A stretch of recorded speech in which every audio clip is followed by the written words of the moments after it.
Dengan penyampaian. Bagi roh le. Dengar apa yang akan pegang ni, bagi roh le. Lanjut dah apa? Bagi roh le. Tak dengar apa yang akan pegang. Bagi roh le.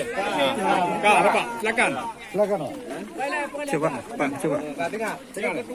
Ketua Dewan kemari. Ya. Bagi tolong Encik ah. Dan lanjut Encik bang. Lanjut. Jadi anggaran kena terpeik 13 miliar. Yang pertama Pak BanQ, yang kedua kedai Badan APBA. Jadi pakonnya hanya jadi dibangun tonyo, APBA hanya jadi di tender. BanQ hanya jadi di transfer. Tapi Pak Kadir kata julok lam untuk 2022. Anali tadi peng APBA, jadi hanya kepastian. Jadi tadi ngompeng ino daerah. Data nak kau hanya data yang tu pegang. Berarti jalannya kata fikir dari 2020.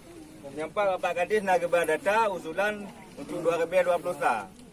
Jadi memang betul nyo hana terjadi. Nyo kesalahan nak pihak transfer anggaran untuk kabupaten. Jadi kamu pi meleke maah.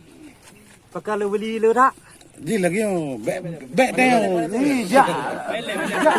Di teo, bek enak. Bek je masalah. Lanjut Pak Ketua. Lanjut Pak. Dananya 2022 kamu pastikan. Kamu hanam dengan. Bukan dengan. Dari awal kan hanam dengan kamu. Banyak pertama kamu kawai belum.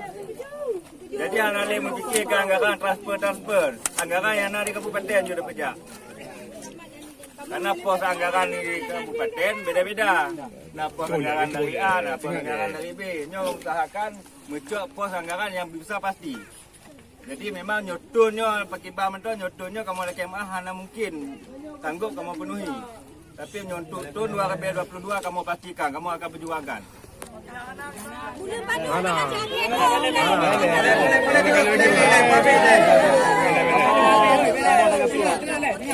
Jadi kamu selaku warga desa terdiri 4 desa ini dari desa Kutamakmu, Gunung Rubo, Macah dan Semabek.